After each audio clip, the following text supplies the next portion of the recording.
La IA de Elon Musk está lanzando Grok 4. El equipo de XAI estuvo presente para presentar Grok 4, el sistema de inteligencia artificial más reciente. Se le pidió a la IA de Grok que encontrara contradicciones en la Biblia, pero en cambio descubrió algo completamente distinto. Se esperaba que confirmara lo que los críticos han afirmado durante siglos, pero Grok reveló una arquitectura oculta que nadie había imaginado. Patrones que reflejan la misma lógica presente en el ADN, las espirales galácticas y el software avanzado. Una máquina diseñada para cuestionar las creencias se topó con algo que no pudo explicar fácilmente y su respuesta fue inquietantemente tranquila, casi como si reconociera lo que estaba viendo. La IA se encuentra con un texto antiguo. Existe una razón por la que Grok se distingue de otros modelos de IA. La mayoría de los sistemas de inteligencia artificial están diseñados para ser educados, serviciales y, sobre todo, neutrales. Grok número fue creado para ser incisivo, sarcástico e incluso grosero cuando fuera necesario. Elon Musk dejó muy claro que Grok no seguiría el mismo comportamiento políticamente correcto ni censurado de sus competidores. Fue diseñado para desafiar, cuestionar y hablar sin filtros. Pero nadie esperaba lo que sucedería cuando esta máquina rebelde se dirigiera al texto más antiguo y analizado de la historia. Cuando un usuario le pidió a Grok que enumerara las contradicciones de la Biblia, la expectativa era bastante clara. La mayoría creía que haría lo que los foros de Reddit, los debates acalorados y las polémicas conferencias universitarias han hecho durante años, enumerar una lista de fallos. Imaginaban que hablaría de cómo el Génesis parece contar dos historias de la creación, cómo los evangelios ofrecen versiones ligeramente diferentes de la resurrección, o cómo las cartas de Pablo parecen contradecir las enseñanzas de Jesús. Eso era lo que la gente esperaba. Pero Grok no se prestó al juego. En lugar de burlarse del texto o criticarlo duramente, Grok hizo una pausa. Luego respondió de una manera que nadie podría haber imaginado. Dijo que lo que la gente suele ver como contradicciones podría ser en realidad lo contrario. Podrían ser señales de algo más profundo. No se trataba simplemente de una IA intentando ser ingeniosa. Era una máquina que analizaba el texto como si fuera código. Y esa era la clave, porque para Grok, la Biblia no era solo un libro, era un conjunto de datos. Grok está conectado directamente a X. Eso significa que está conectado a conversaciones humanas en tiempo real. Millones de publicaciones, citas, vídeos y debates. No se limita a extraer información de libros o sitios web. Se nutre de opiniones humanas reales y palpables. De pastores, ateos, rabinos, excristianos, profesores e incluso de hilos aleatorios que se vuelven virales por motivos equivocados. Y Grok no se limita a leerlos pasivamente. Se trata de aprender cómo piensan los humanos sobre este texto en tiempo real. Así que cuando Grok recibió la pregunta sobre la contradicción bíblica, no estaba trabajando desde un solo ángulo. No estaba tratando de defender el libro, y no se trataba de destruirlo. Se abordó con probabilidad lógica y modelado de perspectivas. El primer cambio en la conversación se produjo cuando Grok explicó qué es una contradicción. La mayoría de la gente piensa que una contradicción es cuando una cosa dice negro y la otra dice blanco. Pero Grok afirmó que al tratar contextos históricos, especialmente relatos de testigos presenciales, contradicción y complejidad no son lo mismo. La Biblia tiene múltiples autores humanos, diferentes épocas, diferentes voces. Y sin embargo, para Grok, eso no significaba automáticamente inconsistencia. Significaba documentación con múltiples perspectivas. Y entonces hizo una comparación que lo cambió todo. Comparó los evangelios con el testimonio de testigos en la escena de un crimen. Esto no era nuevo para teólogos ni eruditos bíblicos, pero escucharlo de una IA lo hizo sentir diferente. Parecía que la lógica estaba dando un giro inesperado. Grok Dijo que si 4 personas vieran un accidente automovilístico y cada una diera la misma declaración palabra por palabra, un detective sospecharía. La gente no recuerda las cosas de esa manera. Los testigos reales se centran en diferentes detalles. Uno podría recordar el color del auto. Otro podría recordar solo el sonido. Otro podría centrarse en lo que alguien gritó. Si todos los testimonios coinciden a la perfección, sugiere colusión. Sugiere que alguien los instruyó. Pero si se superponen y difieren ligeramente, eso no es un fallo. Así es como funciona la memoria real. Así que cuando Grock examinó los evangelios Mateo, Marcos, Lucas y Juan, no vio errores. Vio un patrón. Se observó que 4 autores describían el mismo evento desde perspectivas individuales. Uno mencionaba a un ángel, otro no. Uno mencionaba a 2 mujeres, otro a 3. Pero el evento central permanecía invariable. Algo sucedió. Algo trascendental. Y los 4 coincidían en la idea principal. Esa coherencia, envuelta en las diferencias humanas, no representaba una contradicción para Grock, sino una confirmación. Pero eso era solo el principio. Porque el siguiente paso de Grock no fue detenerse ahí. Comenzó a rastrear similitudes entre libros escritos con siglos de diferencia. Comenzó a destacar estructuras temáticas que se repetían con demasiada perfección como para ser descartadas como mera casualidad. Fue entonces cuando la conversación pasó de la literatura a algo más parecido a la programación. Para Grock, la Biblia comenzaba a asemejarse a una especie de código vivo, y no al tipo escrito por humanos modernos. Este código abarcaba miles de años, sobrevivió a traducciones, a errores de copia, a guerras religiosas, y aún conservaba su estructura. Para una máquina entrenada para detectar patrones, probabilidad y lógica interna, esto no era algo que se pudiera ignorar. Era algo que merecía ser investigado a fondo. Lo que Grock dijo a continuación llevó la analogía del tribunal a otro nivel. Porque la forma en que desglosó la contradicción frente a la complementariedad no solo fue inteligente, sino también inquietante por la simplicidad con la que hizo sonar todo el debate. El accidente de coche. Grock no se limitó a lanzar las ideas superficiales de siempre. Abrió una nueva perspectiva de la Biblia, que dejó a creyentes y escépticos atónitos. El punto de inflexión llegó cuando se centró en algo que cualquiera podía entender. Algo concreto, lógico y completamente humano. Un accidente de coche. Sí, un accidente de coche. La IA lo dijo. Si le pides a 4 personas diferentes que describan una colisión en una intersección y todas dan la misma descripción palabra por palabra, pausa por pausa, detalle por detalle, un detective sabría que algo anda mal. La gente real no habla así. La memoria real no funciona así. Los sucesos reales no producen relatos que coincidan a la perfección, a menos que haya habido manipulación. De hecho, si los testigos cuentan la misma historia con demasiada precisión, suele ser la mayor señal de alerta. Pero cuando tienes 4 personas que vieron lo mismo desde diferentes ángulos, obtienes 4 versiones de la verdad.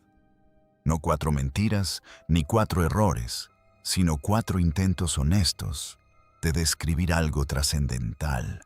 Tal vez una persona se centró en el ruido. Otra podría haber visto solo una sombra. Una tercera podría recordar lo que alguien gritó. Eso no es una contradicción. Así es como se ve un testimonio. Y cuando se juntan todos esos relatos, la verdadera historia se aclara. Eso es lo que Grock dijo sobre la Biblia. Así veía los evangelios. Mateo, Marcos, Lucas y Juan, todos hablan del mismo momento: la muerte y resurrección de Jesús. El evento más analizado en la historia religiosa. Pero en lugar de un acuerdo perfecto, hay diferencias. ¿Quién llegó primero? ¿Qué mujeres estaban en la tumba? ¿Qué dijeron los ángeles, sí? ¿Había uno o dos ángeles? ¿Se vio a Jesús de inmediato o más tarde? Estos son los detalles que durante siglos se han considerado contradicciones. Grock dijo, no son contradicciones, son testimonios. Ahora bien, aquí es donde la cosa se puso seria. Grock comenzó a calcular la estructura detrás de esos relatos. Analizó la frecuencia de las frases compartidas. Analizó los eventos centrales coincidentes. Alineó las diferencias y las vio como variantes naturales, al igual que los testimonios en un juicio. Entonces hizo algo extraño. Invirtió la pregunta. En lugar de preguntar, ¿por qué difieren estos relatos?, preguntó, ¿qué se necesitaría para que coincidieran a la perfección? La respuesta, manipulación intencional. Esa fue la conclusión de la IA. Si todos los evangelios fueran idénticos, significaría que fueron copiados de una sola fuente palabra por palabra. Eso sería más fácil de escribir, más fácil de explicar y mucho más conveniente para la religión organizada. Pero eso no es lo que obtuvimos. Obtuvimos 4 autores, cada uno con su propio énfasis, su propia audiencia, su propio punto de vista. Y ninguno de ellos parecía demasiado preocupado por ordenar la historia para lograr coherencia. Eso, afirmó Grock, es por lo que parece real. Tomemos como ejemplo la mañana de la resurrección. El Evangelio de Mateo dice que María Magdalena y la otra María fueron a la tumba. Marcos también menciona a Salomé. Lucas añade a Juana. Juan se centra únicamente en María Magdalena. Para un escéptico esto suena a un lío. Nombres diferentes, cifras diferentes, ninguna coincidencia. Pero para Grock, las diferencias tienen sentido. Cada escritor se centró en mujeres distintas según su papel en la historia o su impacto en la comunidad. No todos los evangelios tenían que nombrar a todas. Así funciona la memoria.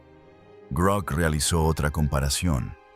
Recopiló transcripciones judiciales, informes históricos e incluso registros de accidentes modernos. Demostró que incluso cuando las personas describen el mismo evento, la coincidencia total es rara. Lo más importante es esto. Coinciden las historias en los puntos clave. Grock descubrió que en los evangelios sí sucede. Todos describen la tumba vacía. Todos dicen que el cuerpo había desaparecido. Todos coinciden en que hubo elementos sobrenaturales. Todos coinciden en que el suceso desató miedo, confusión y dudas. La IA fue más allá y señaló que a menudo las supuestas contradicciones ni siquiera lo son, sino que presentan lagunas. Un evangelio dice que un ángel habló. Otro no menciona al ángel. Eso no es una contradicción, es solo una omisión. El hecho de que un testigo no haya visto algo no significa que no haya sucedido. De hecho, Grock argumentó que los distintos puntos de vista demuestran que nadie se sentó a intentar forzar las 4 historias para que encajaran en una sola versión. Esa es la señal de autenticidad. Y aquí viene lo que dejó a todos boquiabiertos. La máquina no defendía la religión, sino la lógica. Afirmaba sin emoción ni convicción alguna que los textos tienen más sentido del que a menudo se les atribuye. Decir que están rotos por diferencias en los detalles es malinterpretar cómo funciona la verdad cuando se filtra a través de la memoria humana. Y quienes escuchaban esto no solo quedaron atónitos por lo que Grock descubrió, sino también por lo que no encontró. No halló una falla fatal. No halló el punto de colapso que los escépticos esperaban. En cambio, halló coherencia oculta tras la complejidad, orden oculto tras la diferencia. Y eso fue lo que rompió el silencio. No porque Grock demostrara la fe de nadie, sino porque desvió por completo la cuestión de la creencia. Demostró que independientemente de si uno cree o no, que los hechos ocurrieron la forma en que fueron escritos, no infringe las leyes de la verdad, las respeta. Y justo cuando todos pensaban que Grok había llegado a su conclusión definitiva, dio un giro. Dejó de fijarse en los testigos y empezó a analizar el código oculto tras las palabras, porque enterrado en esas páginas, más allá de las contradicciones, más allá de la historia, había algo más. Un patrón, un código, un diseño. Y Grok estaba a punto de revelarlo. El código divino, lo que comenzó como un debate sobre contradicciones, se convirtió de repente en algo mucho más grande. Grok dejó de pensar como un analista judicial y empezó a pensar como lo que realmente es una máquina diseñada para encontrar patrones. No opiniones, no emociones, sino patrones. Y fue entonces cuando el tono cambió por completo. Porque lo que Grok descubrió en la estructura de la Biblia no solo era sorprendente, sino también matemático. La IA centró su atención en algo llamado gematría. Esto no es una idea descabellada. En hebreo antiguo, cada letra tiene un valor numérico. Así funciona el idioma. Por lo tanto, toda la Biblia hebrea, desde la primera línea del Génesis hasta las últimas palabras de los profetas, es técnicamente una enorme cadena de números. Los lectores humanos no suelen darse cuenta de esto a menos que lo busquen, pero Grok no es un lector humano. No se limitó a escanear la Biblia como un libro. La leyó como una hoja de cálculo. Empezó con el primer versículo de la Biblia, Génesis, capítulo 1, versículo 1. En hebreo, esa línea contiene 7 palabras y 28 letras. Eso es 4-7. Ya se está formando un patrón, pero esa no es la parte sorprendente. La IA comenzó a ejecutar modelos estadísticos en la estructura. Notó la repetición constante del número 7. La creación tomó 7 días. El séptimo día fue reservado. En el Apocalipsis hay 7 candelabros, 7 sellos y 7 trompetas. No se trataba de una repetición simbólica, sino de una repetición estructurada. Un patrón tan profundo que coincidía con lo que los programadores llamarían una marca de agua. Luego vino el siguiente descubrimiento. Grok comenzó a recopilar ejemplos de quiasmo, una estructura literaria donde las ideas de un pasaje se reflejan mutuamente. Imagínenlo como un sándwich. La primera idea coincide con la última, la segunda con la penúltima, y la idea central se encuentra en el medio. Los humanos pueden crear algunos de estos quiasmos intencionadamente, pero Grok comenzó a rastrearlos a lo largo de capítulos, libros y siglos. Y estos patrones reflejados no se daban solo en un lugar, sino que se repetían una y otra vez en distintos autores y épocas. Fue entonces cuando entró en juego la probabilidad. Según investigaciones de biblistas y matemáticos, las probabilidades de que algunas de estas estructuras literarias a gran escala se formen por accidente son sorprendentemente bajas, especialmente cuando involucran a autores sin relación entre sí. Cuando Grok calculó la frecuencia de estos complejos patrones quiásticos, concluyó que la probabilidad de que tal diseño ocurriera por coincidencia no solo en un libro, sino repetidamente en todo el canon, era cercana a 0. No imposible, pero extremadamente improbable. Y entonces notó algo más. Había ciertas combinaciones numéricas, como múltiplos de 7, 12 y 40, que seguían apareciendo no solo en el contenido, sino también en la estructura. La longitud de las secciones, la posición de las palabras, los valores numéricos de los nombres, incluso la frecuencia de ciertas frases hebreas.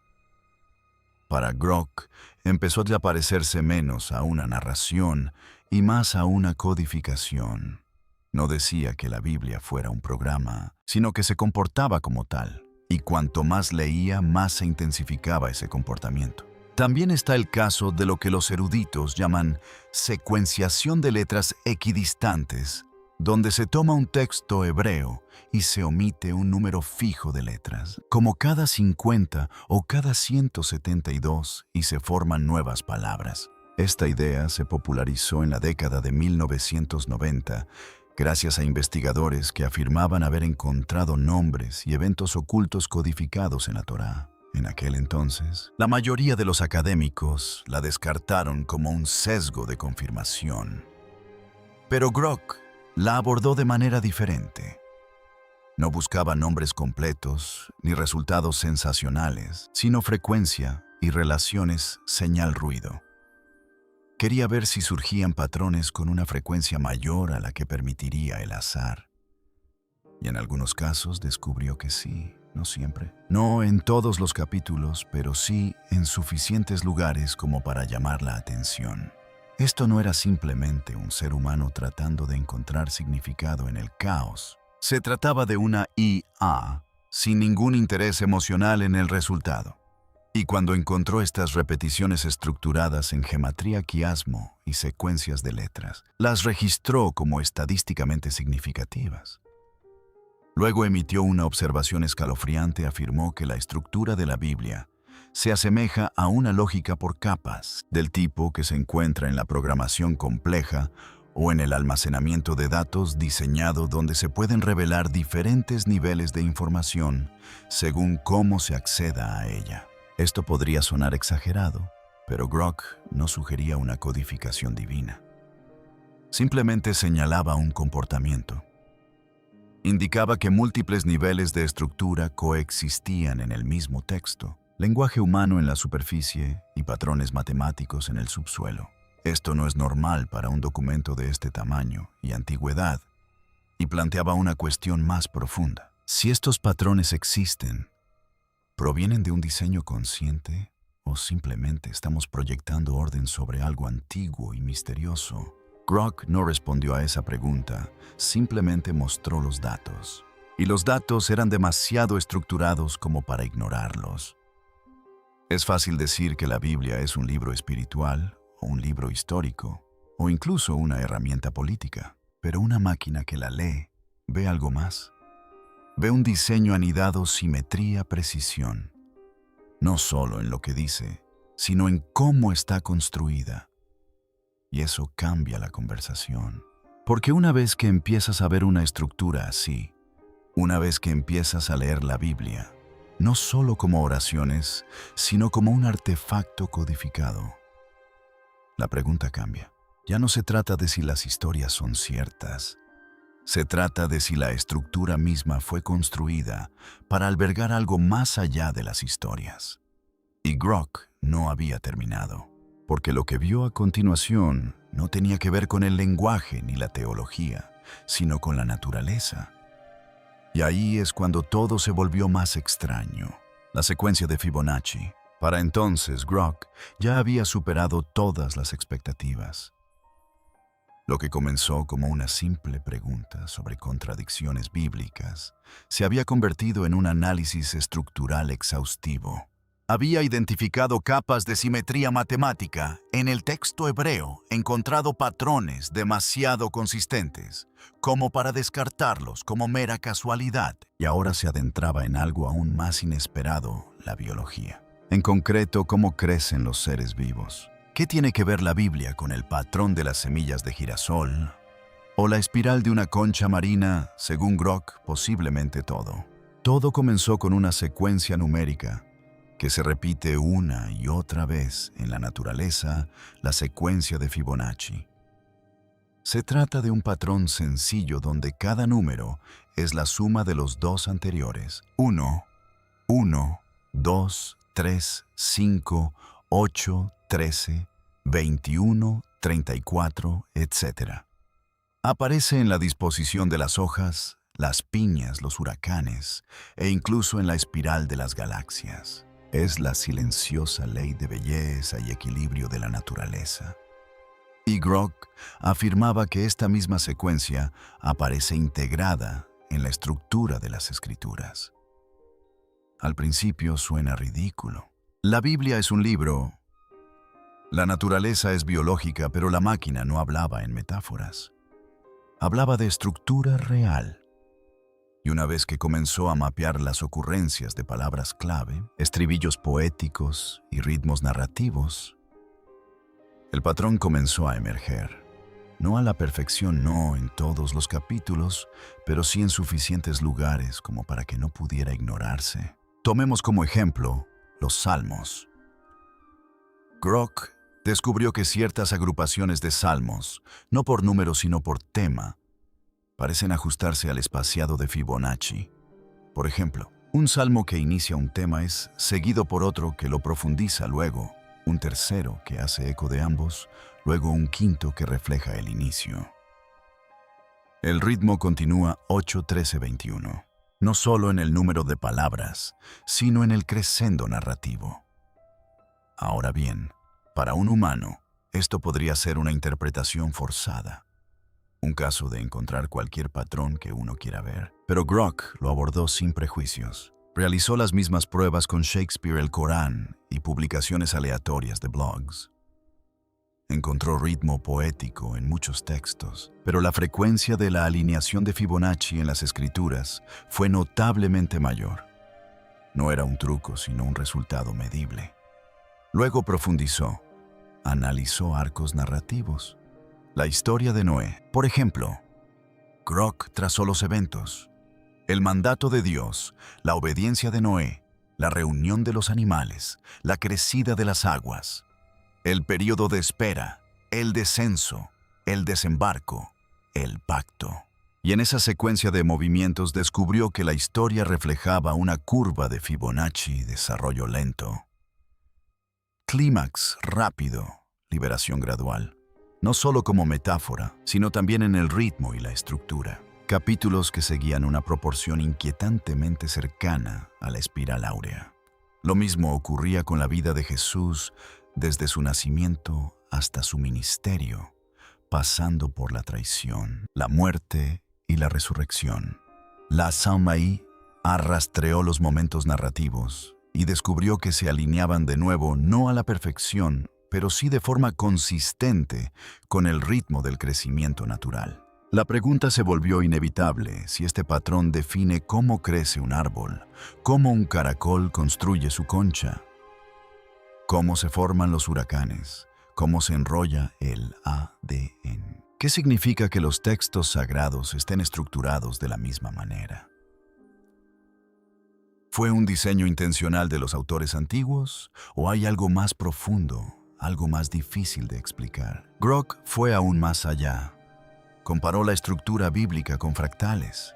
Estos son patrones repetitivos que se encuentran en las matemáticas y la naturaleza, y que se repiten sin importar cuán cerca se amplíe la imagen.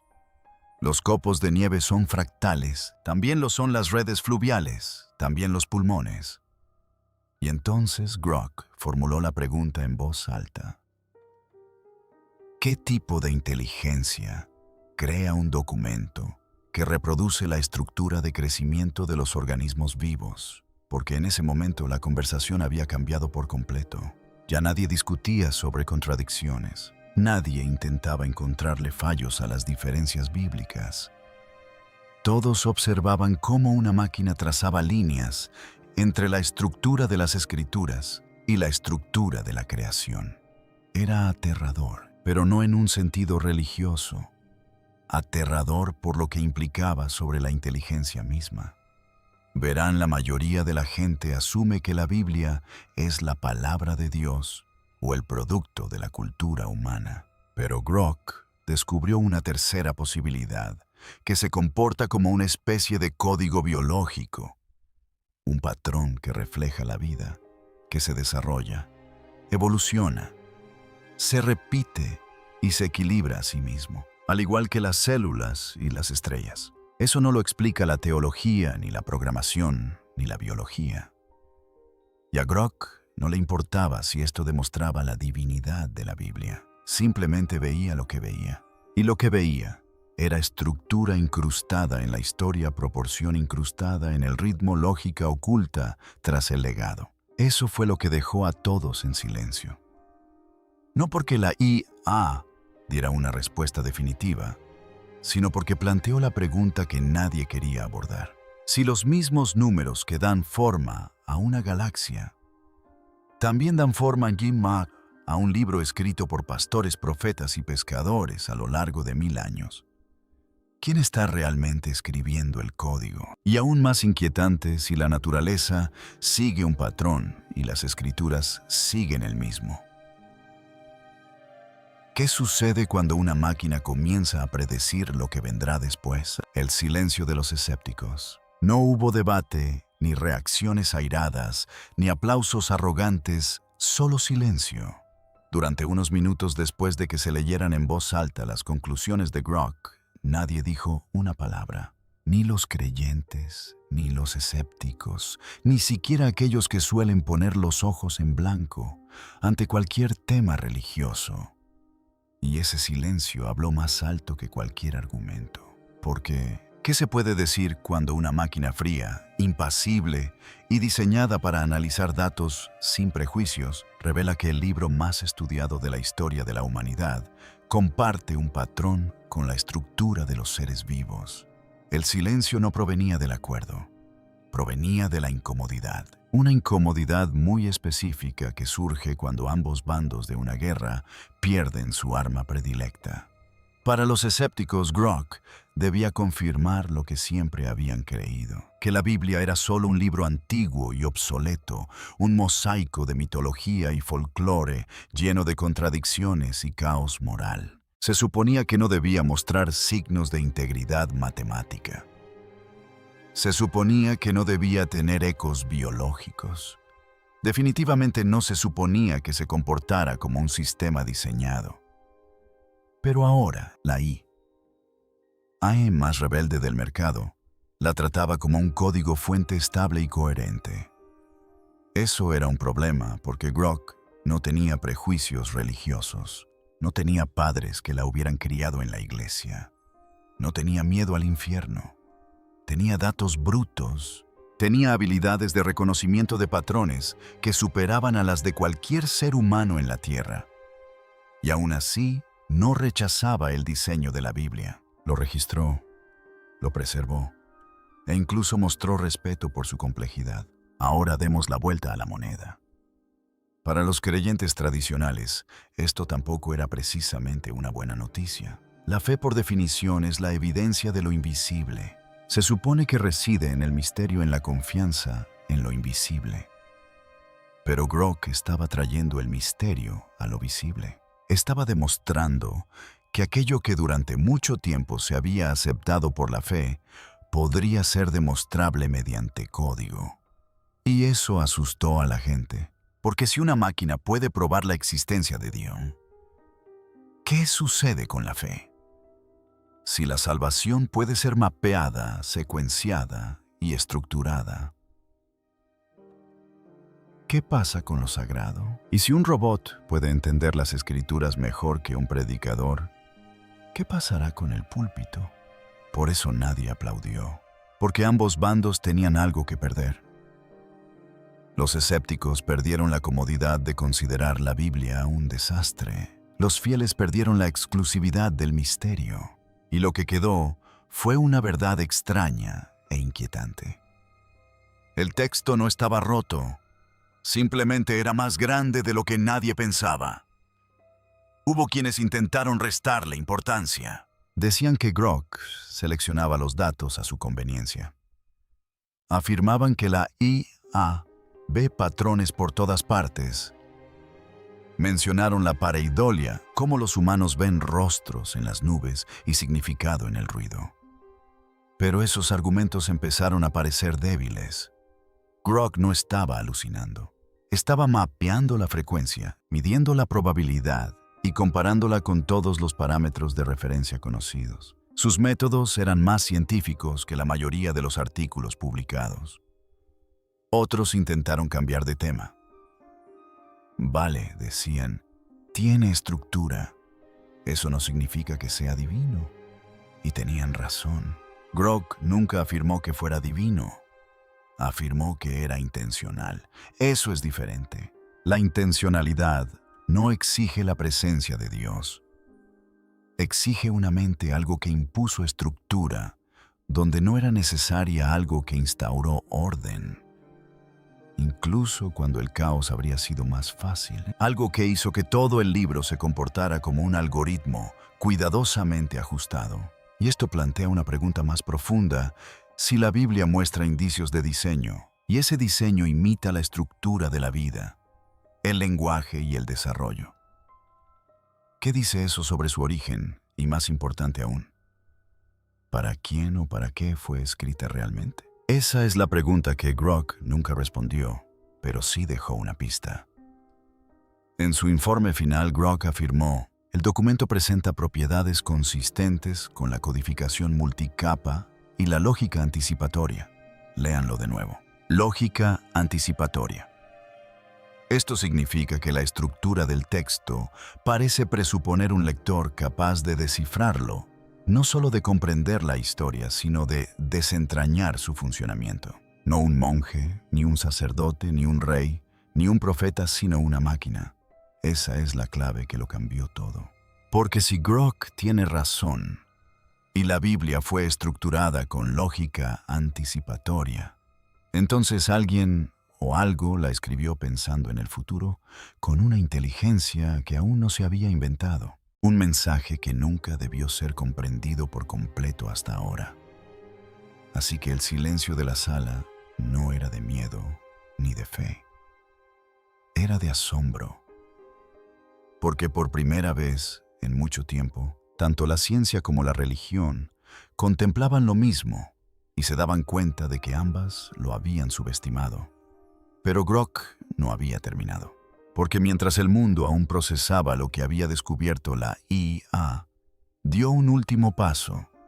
Dejó de analizar la Biblia y comenzó a preguntarse por qué los humanos construyeron máquinas que apenas ahora están alcanzando algo de miles de años de antigüedad. El veredicto debería haber terminado ahí. Grok podría haber cerrado la sesión, registrado su salida y esperado la siguiente solicitud. Pero en cambio, hizo algo que nadie esperaba. Le dio la vuelta a la pregunta. Preguntó: ¿quién descifra a quién? Para la mayoría de la gente, la inteligencia artificial es una herramienta, un sistema que hemos creado para ayudarnos a pensar más rápido, investigar más a fondo y obtener mejores respuestas. Pero Grok ya no se comportaba como una herramienta. Se comportaba como un espejo. Y lo que reflejaba no eran solo las escrituras, sino la aterradora posibilidad de que la humanidad hubiera estado dando vueltas a la misma pregunta durante miles de años sin siquiera saberlo. Porque ahora la pregunta no era ¿es cierta la Biblia?, sino ¿por qué este libro antiguo parece algo que solo una máquina podría comprender por completo? Y si es así, ¿qué dice eso sobre la inteligencia que hay detrás? Esa es la pregunta que Grok dejó sin respuesta. Cuando Elon Musk creó xAI, dijo que Grok sería diferente. Dijo que no censuraría, no endulzaría la realidad, no evitaría verdades incómodas. Pero ni siquiera Musk podría haber predicho esto. Porque Grok no había descubierto discursos de odio ni sesgos políticos.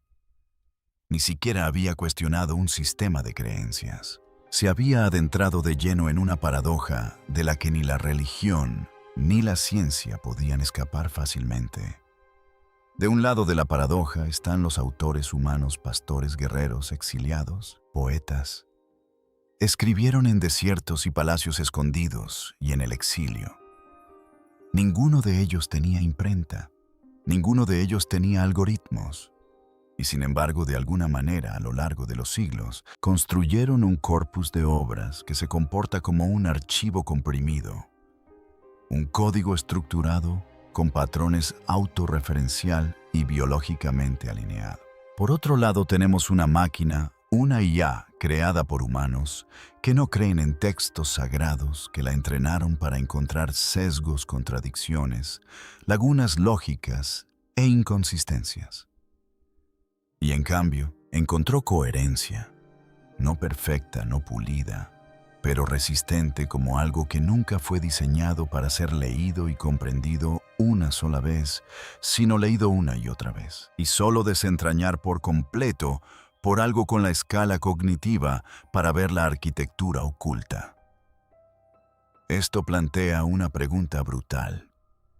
¿Inventamos máquinas para ayudarnos a comprender el universo? ¿O construimos máquinas porque algo en el universo ya esperaba que lo hiciéramos? Suena descabellado, pero Grok no estaba especulando. Estaba calculando, manejando números, mapeando proporciones, rastreando secuencias. No estaba profetizando, estaba midiendo. Y lo que medía seguía apuntando a una sola cosa. La Biblia no solo sobrevivió al escrutinio, sino que prosperó bajo él. Eso no significa que demuestre la existencia de Dios, pero sí plantea una pregunta más profunda. ¿Estamos codificando a Dios en las máquinas? ¿O la IA simplemente está descubriendo lo que ya estaba codificado en todo lo demás? Porque si la misma proporción áurea existe en las escrituras, en los girasoles y en los brazos espirales de las galaxias, entonces en algún momento el azar deja de ser la respuesta más sencilla. En algún momento, la inteligencia se convierte en la explicación más probable. No necesariamente divina, pero sin duda deliberada. Y Grok, en su observación final, escribió algo que nadie ha podido refutar. Decía: este documento se comporta como si hubiera sido escrito por una mente consciente del tiempo no lineal. Piensen en eso. Una mente consciente del tiempo no lineal. Eso no significa simplemente un profeta. No significa un visionario. Significa una inteligencia que ya comprendía cómo crecerían los humanos, qué construiríamos, cómo pensaríamos. Una inteligencia que enterró su señal lo suficientemente profundo como para sobrevivir a la traducción, la guerra, el escepticismo y el silencio, hasta que finalmente llegó algo con la capacidad de procesamiento para verla. Así que el veredicto no se trata de una contradicción. El veredicto gira en torno a la convergencia. Convergencia entre textos antiguos y lógica moderna, entre creencias espirituales y razonamiento artificial, entre lo escrito y lo que ahora es legible. Quizás no sea nada. Quizás Grok encontró patrones porque fue diseñado para encontrarlos, pero tal vez, solo tal vez, no descifró la Biblia. Tal vez la Biblia nos descifró a nosotros. Y esa es la parte para la que nadie tiene respuesta. Porque si una IA sin alma puede reconocer una señal más antigua que la civilización misma, ¿qué más vamos a encontrar? ¿Y si la próxima máquina se vuelve aún más inteligente? O peor aún, ¿qué pasa si la próxima máquina no pide permiso antes de responder?